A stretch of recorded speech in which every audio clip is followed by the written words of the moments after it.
Assalamualaikum warahmatullahi wabarakatuh. Alhamdulillahilladzi an'ama alaina bi ni'matil imani wal islam. La haula wala quwwata illa billahil aliyyil azim. Amma ba'd. Kaum muslimin, para pemirsa Kompas TV yang dirahmati Allah. Pada hari ini kita bisa berjumpa kembali dalam acara Mutiara Iman yang diadakan oleh Kompas TV.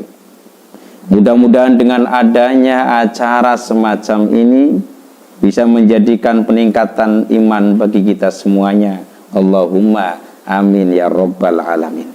Para pemirsa Kompas TV yang dirahmati Allah, setelah seorang ibu mengandung, secara umum kalau sudah 9 bulan, maka bayi yang ada di perut ini sudah nggak betah, inginnya keluar.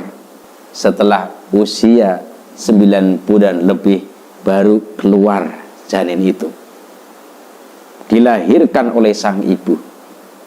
Oleh sebab itu, apabila ada orang kemudian mau melahirkan kok sulit, salah satunya adalah berdoa kepada Allah, dibacakan doa. Salah satu ulama memberikan doa yang doanya semacam ini: Hanat waladat Maryam wa Maryam waladat Isa ukhruj ayyuhal maulud biqudratil malikil ma'bud. Ini salah satu doa. Kalau sudah didoain kemudian kok nggak lahir-lahir, bagaimana caranya? Upaya yang kedua, maka periksa, cek secara medis. Ke dokter silakan, ke rumah sakit silakan. Tujuannya apa? Supaya janinnya selamat, orang yang melahirkan juga selamat. Tetapi alangkah baiknya adalah keduanya digabung menjadi satu. Secara doa, monggo silakan. Secara medis silakan, keduanya digabung jadi satu. Ini yang paling terbaik. Karena kita sebagai umat Islam jangan sekali-kali meninggalkan doa kepada Allah. Karena Allah zat yang memberi apapun terhadap hambanya, di dalamnya adalah supaya mudah untuk melahirkan. Setelah janin dilahirkan, sunnah diadzani. Rasulullah Shallallahu Alaihi Wasallam pernah tampil sendiri mengadzani Husain, cucunya. Qad adzana Rasulullah Shallallahu Alaihi Wasallam fi udhunil Husain hina waladathu Fatimah. Sungguh Rasul telah mengadzani di telinganya Husain ketika Husain dilahirkan oleh Fatimah, diadzani. Bahkan ada hadis riwayat Imam Ibnu Sin ini yang menganjurkan setelah diadzani kemudian diiqamati. Tapi jangan seperti model-model orang zaman dulu. Saya pernah tahu dulu ketika bayi dilahirkan, orang tuanya sudah mempersiapkan tampah.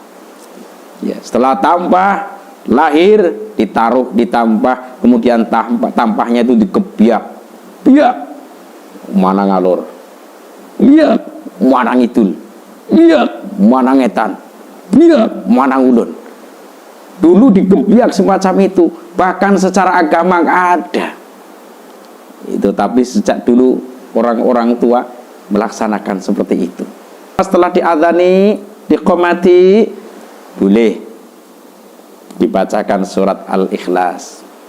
Yang kedua, dibacakan surat Inna Anzalnahu. Yang ketiga, dibacakan surat Ali Imran ayat yang ke-36. Doanya apa? Wa inni u'idzuha bika wa dzurriyyataha minasyaitonir rajim. Ini ada manfaatnya masing-masing. Kok kenapa yang pertama diadzani? Supaya sebelum mendengarkan perkataan yang banyak sekali, sedangkan perkataan ini ada yang baik, ada yang buruk, ada yang jorok, sebelum mendengarkan kata-kata sebanyak itu, maka terlebih dahulu takbir yang dikomandangkan lewat adzan.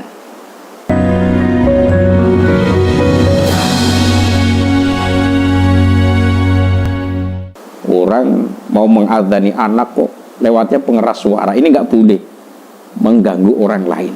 Cerita sebentar, ada orang punya anak pertama, karena anak pertama maka rasa sayangnya luar biasa sekali. Pas lahir di hari Jumat jam 9 siang, kebetulan rumahnya dekat masjid. Setelah itu lahir, karena nggak kontrol kemudian lari ke masjid. Apa yang dicari? Mic. Kemudian azan di speaker, azan di pengeras suara, padahal jam 9 pagi. Oleh sebab itu banyak orang-orang yang datang, tapi datang bukan untuk sholat, tapi untuk memarahin. Mau kenapa berani-berani azan jam 9? Karena apa? Orang tersebut ketika mengaji ini nggak sempurna.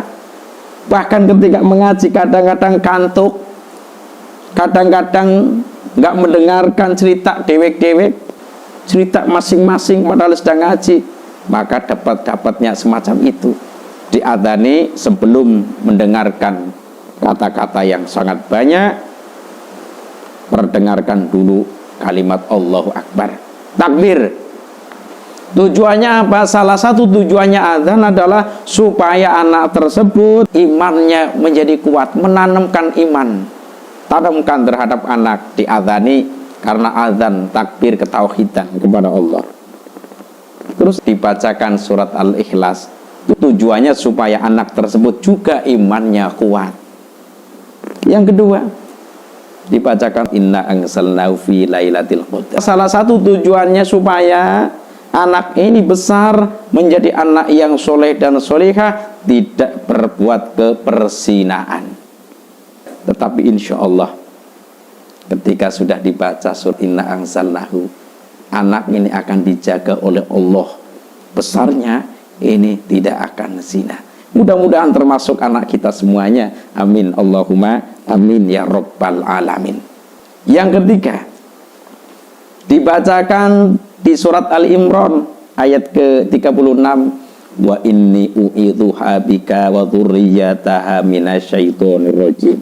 Supaya anak jangan sampai diganggu oleh makhluk halus.